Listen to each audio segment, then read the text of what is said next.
Here are the top stories for today, March 24, 2022. The prices of basic agricultural commodities such as rice remain stable amid soaring oil prices. The DA says the country continues to move closer to rice self-sufficiency while aiding farmers. Not an exit plan yet. Malacanang says the executive order on the 10-point agenda on economic recovery amid the pandemic is part of the preparations for the shift to the new normal. The Commission on Elections demands answers for service provider Smartmatic over reports of a system breach as it moves to uphold the transparency of the electoral process. And Senator Lacson will now run as independent in the May 9 polls. He steps down as the chairperson of Partido Reporma.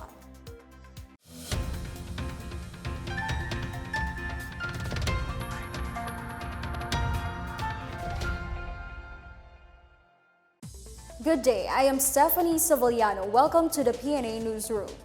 The price of agricultural commodities remains stable amid soaring oil prices.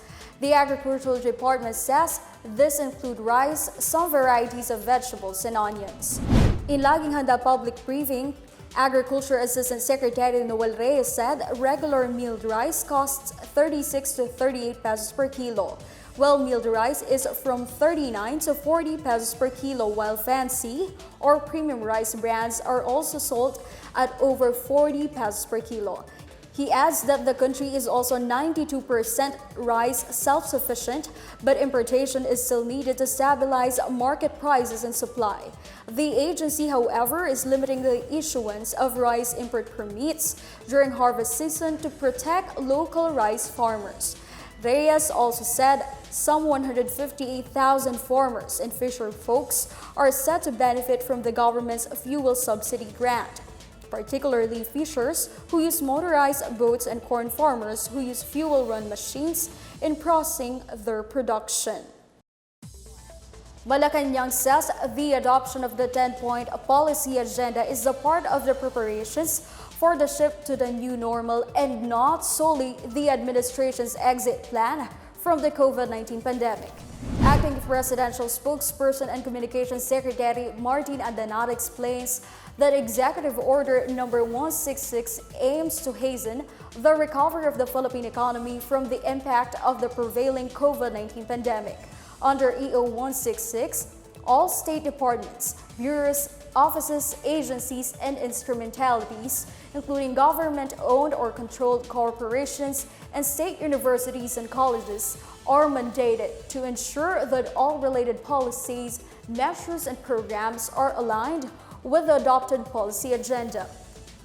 The EO also orders the government offices to strengthen healthcare capacity, accelerate and expand the vaccination program, further reopen the economy, expand public transport capacity, resume face-to-face learning, reduce restrictions on domestic travel, standardize the requirements in local government units, and relax requirements for international travel. Andanat is hopeful that the next administration would continue implementing the said policy. The Commission on Elections is not taking things sitting down over the alleged breach in the service of service provider Smartmatic. This following the claims of the Senator Amy Marcos that there had been a very serious data breach, saying an employee of the firm who has access to the confidential information was able to provide a copy to a certain group. In a statement, Paul Body Chair Saidamin Pangarungan said the Anbank has resolved to direct their executive director to immediately coordinate with the National Bureau of Investigation and secure a copy of the report once available. Smartmatic has also been directed to submit an internal investigation report on the matter. The Comelec Law Department will also conduct a review of the contract with Smartmatic and advise the Commission on the courses of action to be taken. Lastly, its Deputy Executive Director for Operations and the Information Technology Department must provide a detailed plan to prevent the occurrence of a similar issue. Pangarungan assures the Comelec will continue to provide more safeguards and policies that will uphold the transparency of the polls. About 4,000 police officers will be deployed in Metro Manila to ensure the peaceful conduct of local campaign activities.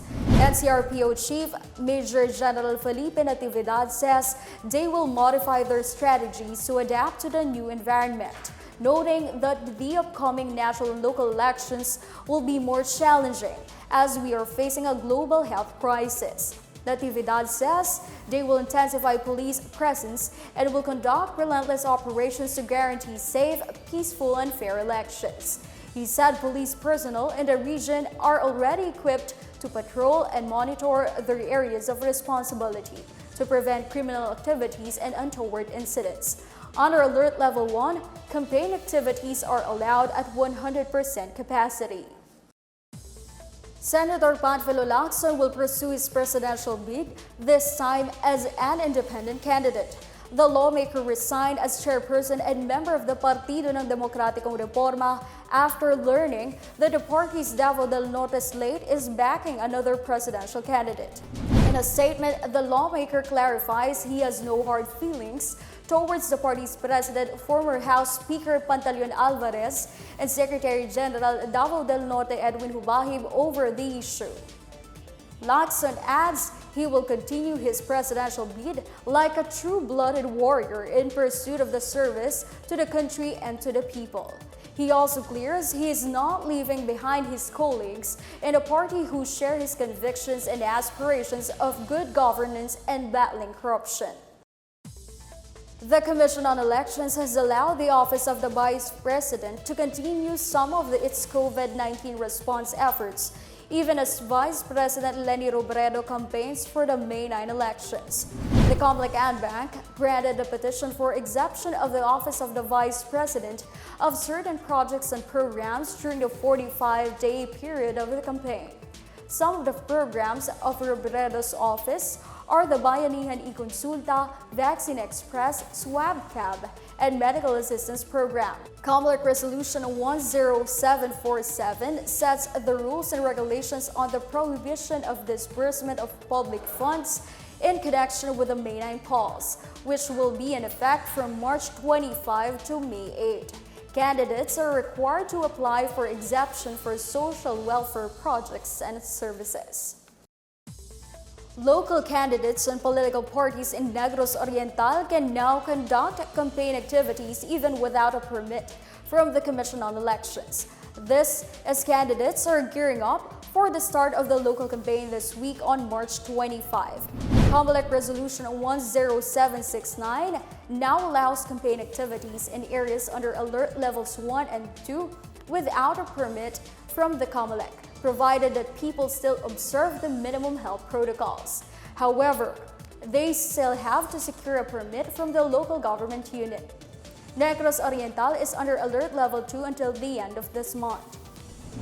The Police Regional Office in Bicol also deployed the Regional Special Operations Task Group to Masbate on Wednesday. The group will assist in police operations such as the conduct of checkpoints, implementation of gun ban, police visibility, and other anti-criminality campaigns. Last January, a lawmaker asked authorities to name the province as an election hotspot after 2 persons were killed and 2 others were wounded in a politically motivated incident. Still to come, repatriation efforts continue for Filipinos in Ukraine a month after Russia's invasion.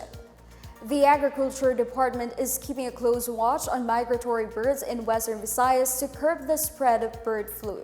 Details ahead, keep it here on the PNA Newsroom.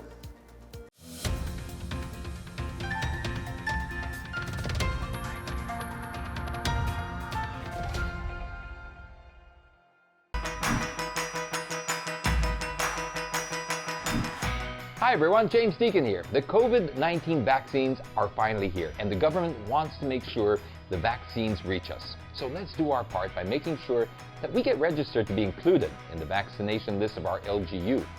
You can register right in the comfort and safety of your own homes through your LGU's online registration platform. And you can also register on-site in the vaccination venues or through your barangay. Remember, getting vaccinated is the first step towards ending this pandemic. So let's do our part as disciplined citizens. Bida ang may disiplina. magparehistro at magpabakuna para sa ligtas na pamilya, ligtas na bayan.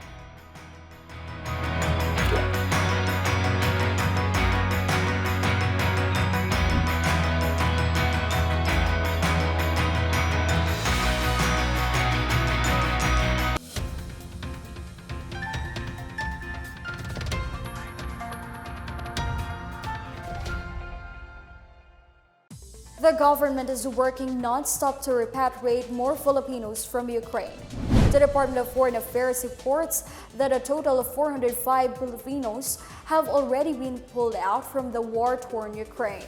Of the number, 342 were repatriated and some 63 Filipinos were evacuated to neighboring countries. Among the latest repatriates are the 12 crewmen of MV Filia Joy and MV Filia Glory.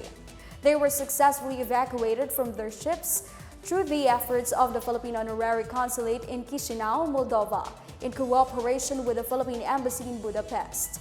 Also repatriated is a Filipino child accompanied by his Ukrainian mother. All of them arrived on Tuesday, March 22. Ukraine is under alert level 4, which imposes mandatory evacuation because of the continuously deteriorating security situation. Meanwhile, the government assures assistance for overseas Filipino workers in Russia who were considering employment in other nations. In its tally, close to 10,000 OFWs are working in Russia. POEA Chief Bernard Olalia said they are coordinating with the Philippine Overseas Labor Offices and Consulate to know the number of OFWs who want to go abroad and find another job. Tayong ibang gagawin dyan, kundi tulungan po natin yung mga kababayan po natin na nagnanais maghanap at lumipat ng trabaho. For example, from Russia, going to other countries. No? Ayaw po natin pabayaan na sila lamang ang bahala sa paglipat dahil napaka-vulnerable nila, lalong-lalo na ngayong panahon na may giyera at napakaraming challenges. No? The government reaffirmed its full support for the International Court of Justice or ICJ for finding ways to settle the dispute between Ukraine and Russia. The ICJ earlier ordered Russia to halt its military operation in Ukraine, noting that the continued suffering and loss of life in the war-torn country. The ICJ also ordered both parties to refrain from any action which might aggravate or extend the dispute before the court or make it more difficult to resolve. The government, through the Department of Foreign Affairs or DFA, expressed its full support to ICJ ruling. In a statement issued by the DFA, it says the Philippines urges the Russia and Ukraine to abide by the decision of the International Court of Justice and continue exerting every effort to peacefully settle their dispute in the interest of upholding the rule of law and maintaining international peace and security. The Philippine National Police has been relentless in going after big-time drug suspects. In Quezon City, over 300 million pesos worth of drugs were confiscated in a buy-bus operation. The suspects, identified as Gibrael Arcega, Micael Arcega, and Ramil Ramos, were arrested during the buy-bus operation at a gasoline station along Mindanao Avenue at around 10:30 in the morning yesterday. Recovered from them were 57 kilos of suspected shabu wrapped in green bags, budel money, and Nissan Irvine, and a caliber .45 with loaded magazine. The suspects will be charged with violation of the Comprehensive Dangerous Drugs Act of 2002. After President Rodrigo Duterte announced free rides at the MRT-3, a lawmaker has urged the Light Rail Transit Authority and the Philippine National Railways to also offer free rail rides at the LRT and PNR trains. BHW Party List Representative Angelica Natasha said offering free rides will cushion the impact of high fuel prices, as it will benefit workers who commute by rail. President Rodrigo Duterte on Tuesday said the MRT-3 will offer free rides from March 28 to April 30, following the successful completion of the rail system's rehabilitation project. Meantime, thanked President Duterte and Transportation Secretary Artigade for the MRT-3 free rides. She also commended Duterte for the government's plan to provide a 500 peso monthly subsidy for poor families amid the fuel price crisis. The Department of Agriculture is monitoring priority sites in Western Visayas where a lot of migratory birds can be seen as a precautionary measure amid the reported bird flu outbreak in Luzon. These areas are in the municipalities of Sara Dumangas, Ahuy, and Concepcion in Iloilo, Sipalay City in Negros Occidental, Sibalom in Antique, and Barangay Bugnay in Jordan, Guimaras. The outbreak of the avian flu in Luzon was discovered after a series of blood tests taken from ducks in a farm that sought accreditation with the DA. Ducks usually converge with migratory birds at the Candaba Swamp in Pampanga. In Antique, the Provincial Veterinary or ProVet will conduct random blood sampling among domesticated ducks to find out if they are infected by the bird flu virus. ProVet head Dr. Marco Rafael Ardamil said they will conduct random blood sampling next week among domesticated ducks in the towns of Sibalong, Belison, Sebaste, Pandan, and Libertad.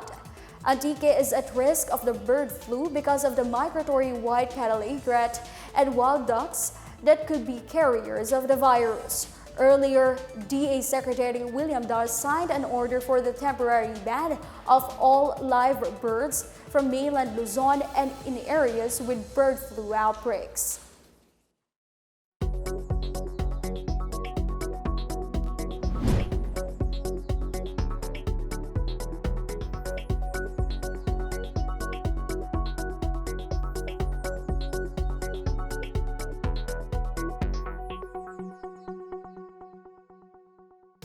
More stories from the PNA Newsroom.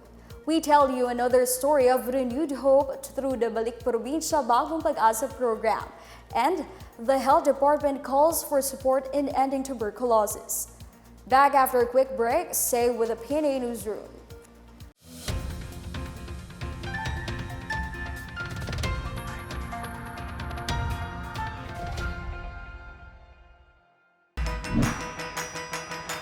Commander Dieter Ocampo po ng Philippine Coast Guard Auxiliary para sa kumpanyang Disiplina Muna na pinangungunahan ng DILG. Bakit natin kailangan magpabakuna laban sa COVID-19? Dahil mahal mo ang iyong sarili, pamilya at bayan. Ang bakuna ang tiyak na paraan para tuluyang mapigilan ang pagkalat ng virus. May mga patunay na mababa ang porsyento ng pagkalat ng COVID-19 sa mga nabakunahan na. At matapos mabakunahan, malaki na ang tsansa na makabalik ka sa normal mong pamumuhay. Kaya tulad ko magparehistro na at magpabakuna na kontra COVID-19. Muli po, ako si Commander Dieter Ocampo, Disiplina Muna Ambassador. Nagpapaalala, huwag matakot magpabakuna dahil bida ang may disiplina. Magparehistro tayo at magpabakuna para sa ligtas na pamilya, ligtas na bayan.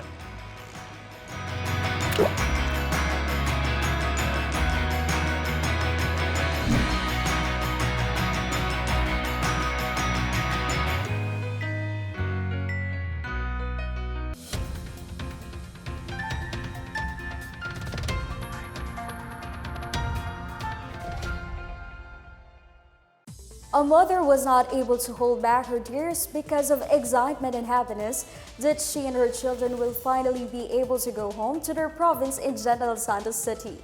The realization of her dream was granted through the national government's Balik Probinsya Bagong Pag-asa program. Marita Moahe reports. For 2 long years, Mia Flor Soria, 43 years old, patiently waited for this to happen. And now that they are finally processed by the Balik Probinsya Bagong Pag-asa staff, she could not help but cry that finally they will be able to return home to General Santos City.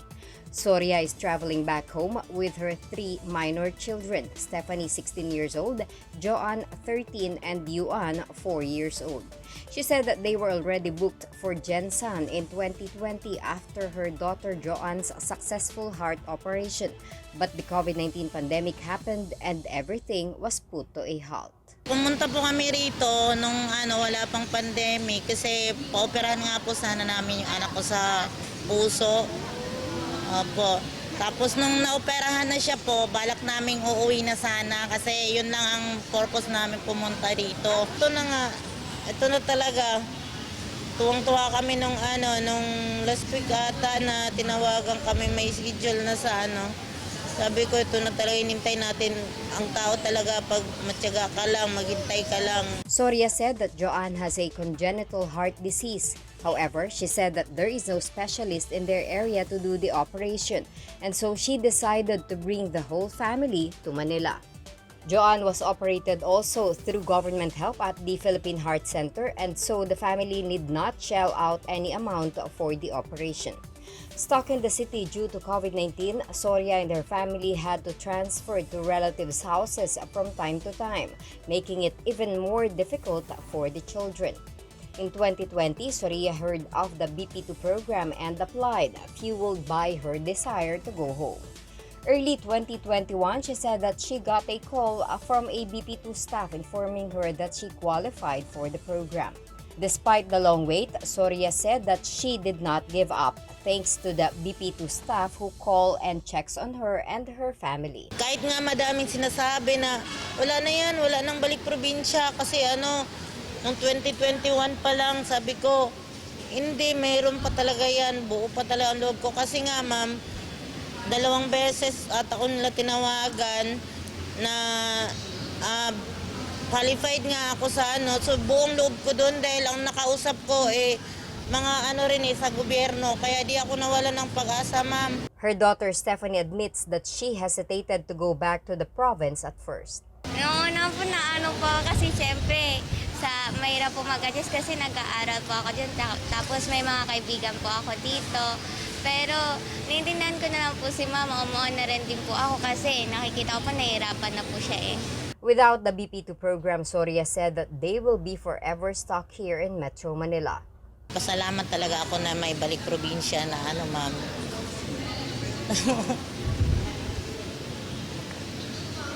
Ayun, at kung sila lang talaga pag-asa namin, ma'am, makauwi. Kaya inintay ko sila mag-2 taon para hindi ako nawalan ng pag-asa talaga, ma'am, na makauwi. Laking pasalamat ko talaga na mayroong programa na ganito dahil walang ibang makakatulong sa amin pauwi.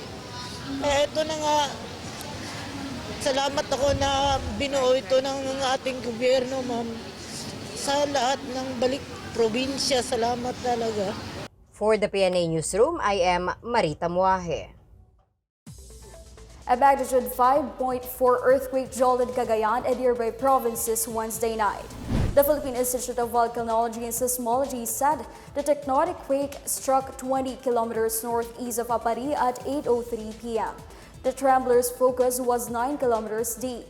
Density 3 was felt in Gonzaga, Cagayan, and intensity 2 in Claveria, Cagayan, and Pasukin, Ilocos Norte, while intensity 1 was reported in Laoag City, Ilocos Norte. PVOC said aftershocks are likely while damage is not expected from the earthquake. The town of Mindanao, Davao del Sur lauded the National Task Force to end local communist armed conflict for securing their hinterlands and opening various tourism sites in their municipality. Mindanao Tourism Office Head Clover Jane Sabornido said their town was once infiltrated by rebels of New People's Army before becoming peaceful and ripe for tourism. For instance, Sabornido said a former NPA lair in Barangay Asbang is now a tourist spot where Subon Cave is located. Subon Cave is home to different astounding and unique cave-dwelling species that are important in maintaining the ecosystem. Sabornido invited everyone to discover Mindanao and visit various caves, waterfalls, and mountain ranges. The local government has identified more than 20 caves, 10 waterfalls, and numerous mountain ranges for tourists to visit. The Department of Health in Central Luzon is calling on different sectors to help boost efforts towards reducing and eventually wiping out tuberculosis among Filipinos. DOH Central Luzon Center for Health Development Officer in charge Corazon Flores said the COVID-19 pandemic has reversed the years of progress made in fight to end TB. This as fewer people were diagnosed and treated or provided with TB preventive treatment. As part of its commitment to ending tuberculosis in the region, Flores said the DOH has strengthened its efforts by computing its target accomplishment, prioritizing areas with low accomplishment and strengthening high-impact strategies. According to the Tuberculosis Prevention and Control Program, Central Luzon increased its TB treatment coverage rate from 70% in 2020 to 75% in 2021. On the other hand, the region's treatment success rate decreased from 91% in 2020 to 90% in 2021.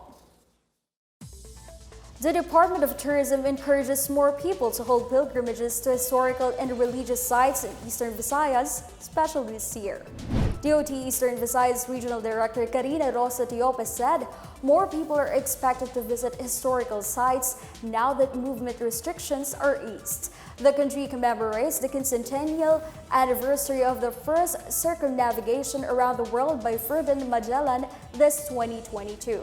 On March 16 and 17, the National Historical Commission of the Philippines and the local government of Giwan, Eastern Samar unveiled two quincentennial markers on Suluan Island and Humunhun Island. March 16, 1521 was when the Magellan-Elcano expedition, the first people to sail around the planet, reached the vicinity of Eastern Samar. Days later, on March 31, the voyage reached Limasawa Island in southern Leyte and held the first Mass in the Philippines. Tiope said several other commemorative activities did not push through due to the COVID-19 pandemic.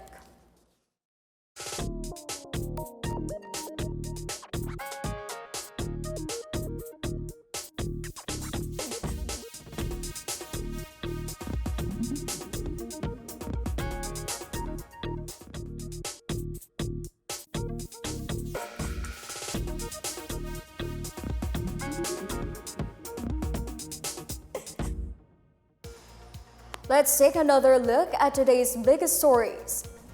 The prices of basic agricultural commodities such as rice remain stable amid soaring oil prices. The DA says the country continues to move closer to rice self-sufficiency while aiding farmers. Not an exit plan yet. Malacanang says the executive order on the 10-point agenda on economic recovery amid the pandemic is part of the preparations for the shift to the new normal. The Commission on Elections demands answers for service provider Smartmatic over reports of a system breach as it moves to uphold the transparency of the electoral process. And Senator Panfilo Lacson will now run as independent in the May 9 polls. He steps down as the chairperson of Partido Reporma. As Filipinos, we all have a vital role to play in preventing the spread of COVID-19. So remember, wear face masks, wash your hands often, practice safe physical distancing, go out only for essential reasons, and get vaccinated as soon as possible to protect ourselves, our families, and the community. Together, we can beat COVID-19.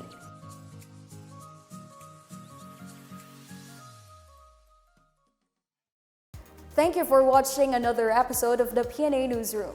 For more news contents, check our webpage or log on to the Philippine News Agency's Facebook and Twitter accounts. For more stories about the government and how it serves Filipinos, look for these hashtags in all of our social media platforms and websites. We are shown on the pages of the PCOO and its attached agencies. Also watch us on television at PTV4 and IBC 13. And that's your daily dose of the biggest stories that you need to know from the PNA Newsroom. We tell stories that inspire change. I'm Stephanie Savallano. Good day.